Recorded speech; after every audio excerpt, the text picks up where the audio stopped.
Doctor reveals 5 daily exercises you can do to reduce prostate problems after 50, and they only take 5 minutes.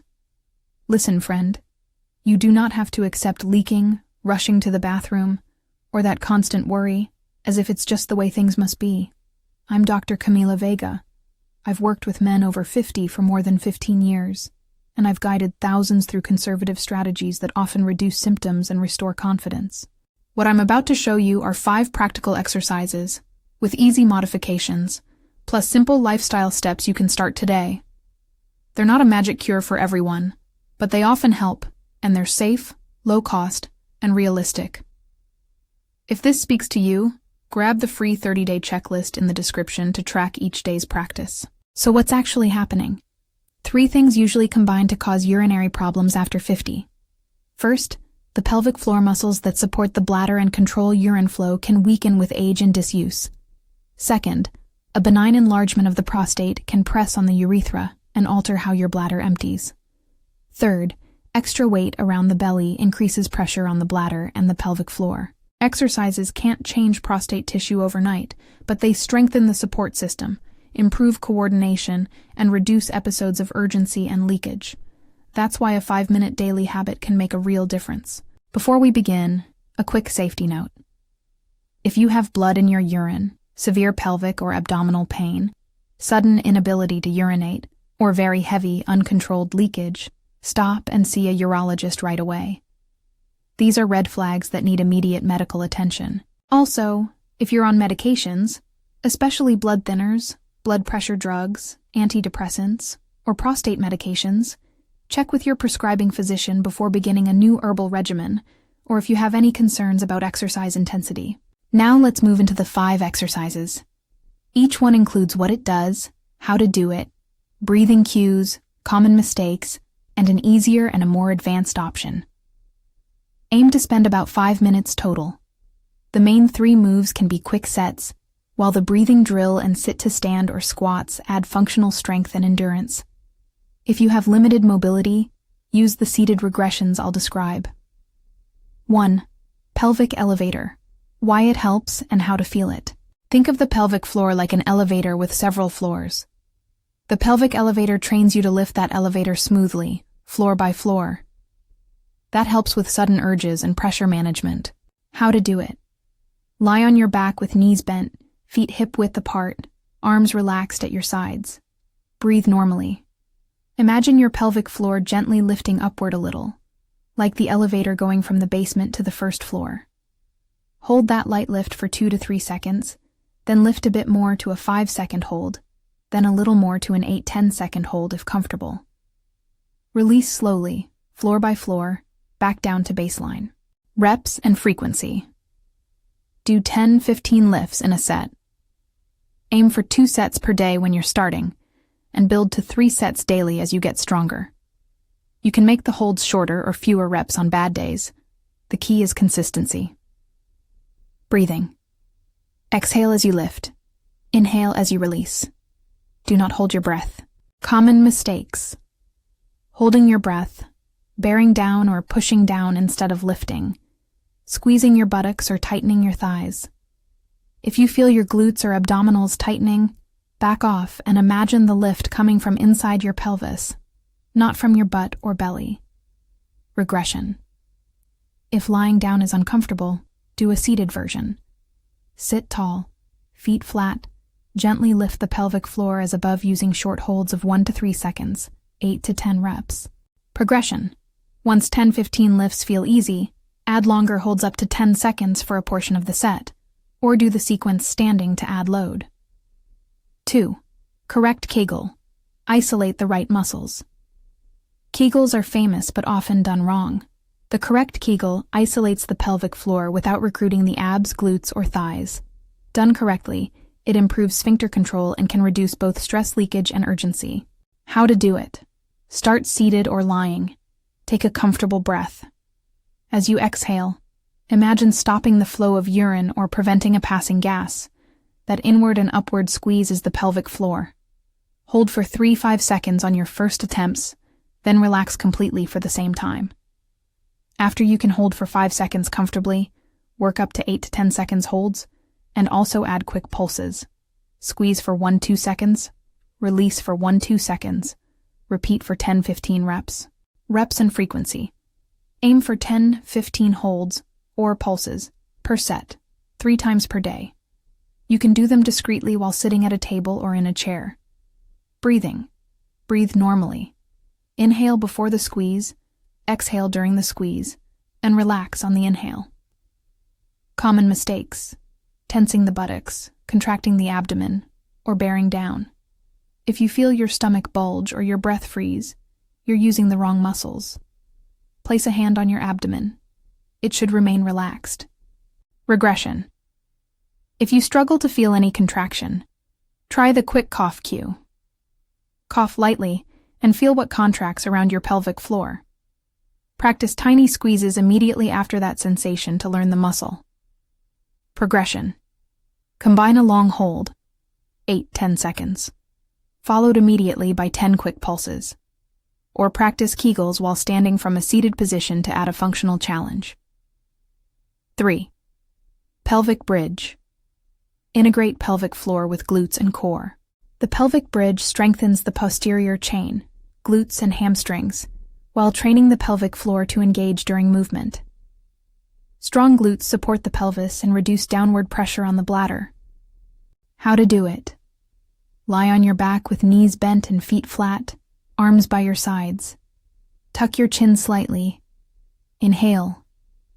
As you exhale, press through your heels, squeeze your glutes, and lift your hips until your body forms a straight line from shoulders to knees.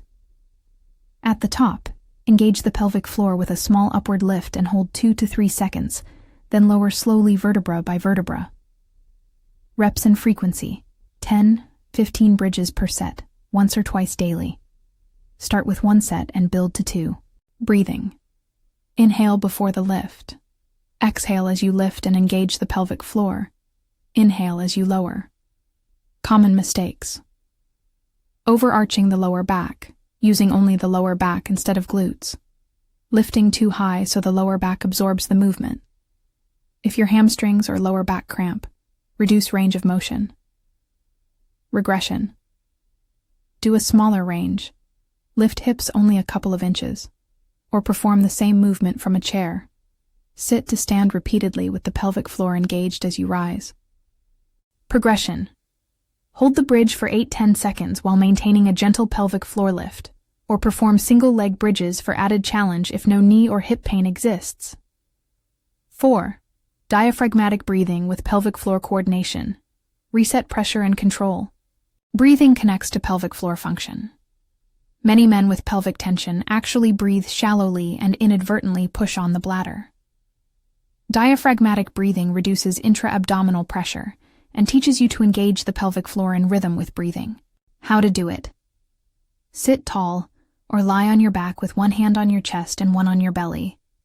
Breathe in slowly through your nose so your belly hand rises while your chest stays relatively still. As you exhale through slightly pursed lips, gently lift the pelvic floor. A small lift timed with the end of the exhale. Aim for smooth, coordinated movement.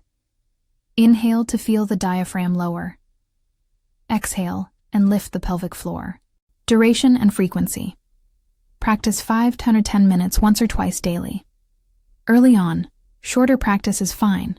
5 minutes daily is useful. Breathing details. Inhale for a count of 4. Exhale for a count of 6 if comfortable. Keep the breath smooth. Avoid forceful exhalation. Common mistakes. Trying to force the pelvic floor too hard. Lifting with the throat or shoulders. Breathing shallowly. If you notice tension in the neck, slow down and relax the shoulders. Regression. If lying flat is uncomfortable, perform this seated. Place a pillow behind your lower back for support if needed. Progression. Incorporate the breathing pattern into movement. For example, exhale and lift when you stand from a chair or during the upward phase of a bridge. 5. Bodyweight squats. Sit to stand. Functional strength for daily life. Sit to stand and bodyweight squats build leg strength and directly train the pelvic floor to support movement you do all day. getting up from a chair, climbing stairs, bending to tie shoes. They also improve circulation and reduce abdominal load. How to do it. Sit to stand. Start seated in a chair with feet hip-width apart. Lean slightly forward. Shift weight to your heels. Inhale. As you exhale, press through the heels. Stand up while gently engaging the pelvic floor at the top, then sit back down deliberately. Use your hands on the chair only if needed for balance. How to do it. Squat. Stand with feet shoulder width. Hinge at the hips. Bend knees as if sitting back into a chair, keeping chest upright. Lower to a comfortable depth while maintaining tension in the core and pelvic floor. Then rise, exhaling and lifting the pelvic floor slightly. Reps and frequency. 10-15 repetitions once or twice daily. Start with one set and add sets as tolerated. Breathing. Inhale as you lower. Exhale as you lift and engage the pelvic floor. Avoid holding your breath. Common mistakes. Letting the knees cave inward, rounding the lower back, pushing with toes instead of heels. If you feel your lower back load too much, reduce the depth and focus on hip hinge. Regression. Use a chair and perform sit to stand only. Place a higher chair or cushion to reduce the range. Progression. Add a slow tempo, 3 seconds down, 3 seconds up. Or perform the squat with a slight pause at the bottom while keeping pelvic floor engaged. A few practical cues that help across all 5 exercises. Imagine pulling the testicles up and in toward the body. That inward and upward cue often helps men find the pelvic floor without recruiting surrounding muscles. Keep your shoulders relaxed and breathe.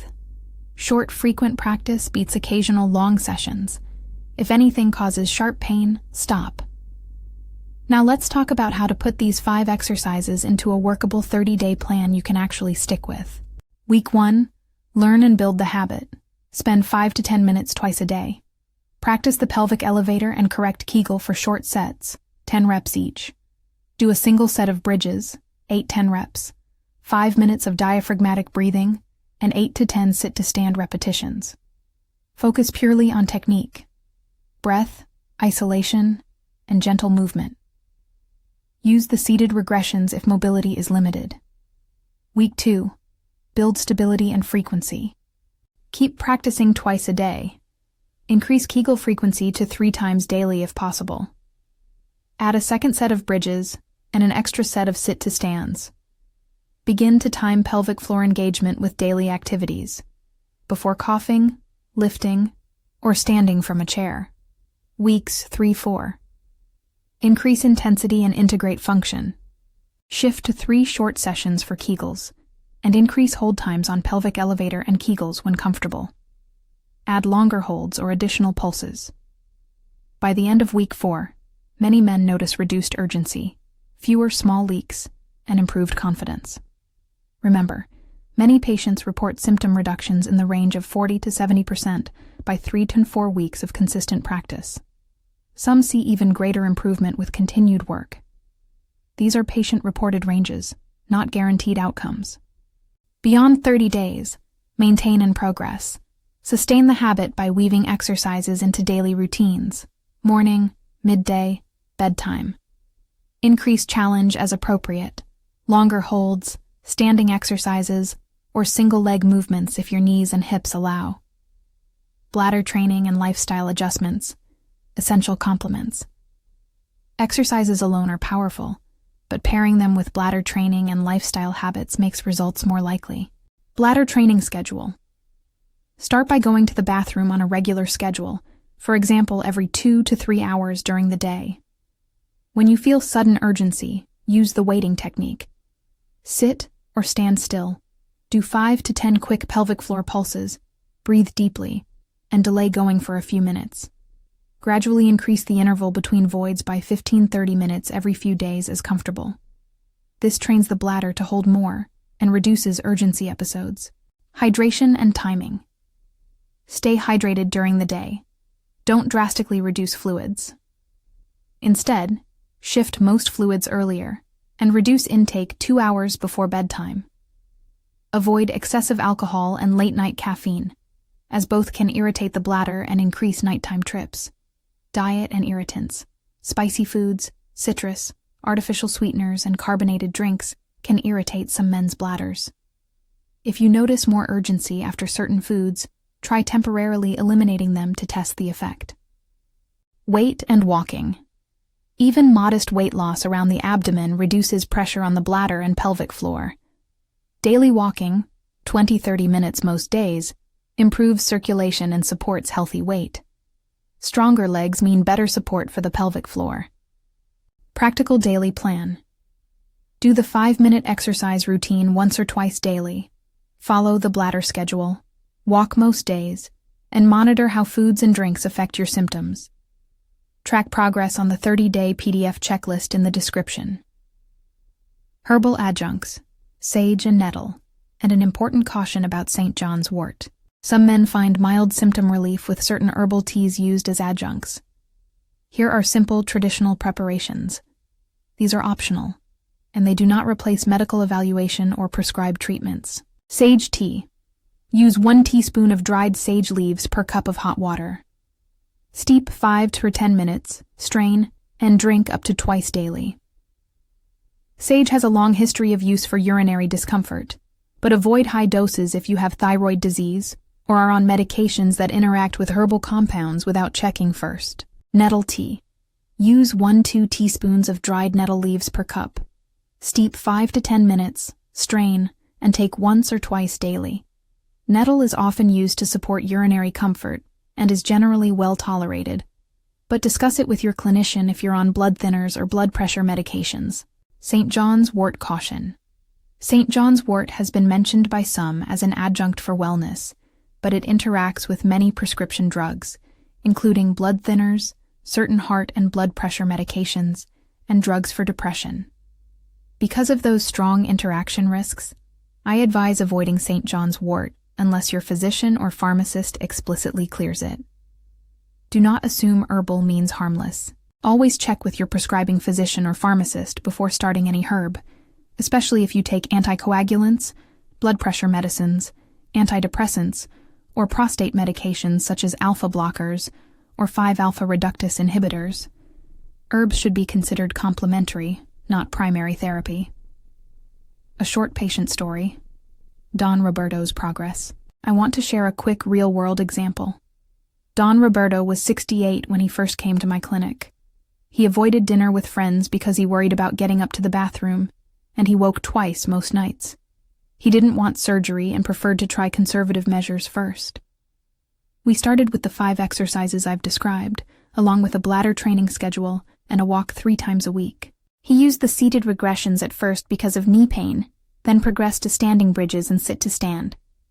After 4 weeks, he reported fewer urgency episodes during the day and only 1 nighttime trip. He described feeling more confident driving and attending social events. That's an individual case. Not everyone will have the exact same result. But Don Roberto's example shows how consistent, practical work can change daily life. When to see a specialist. Clear triage rules.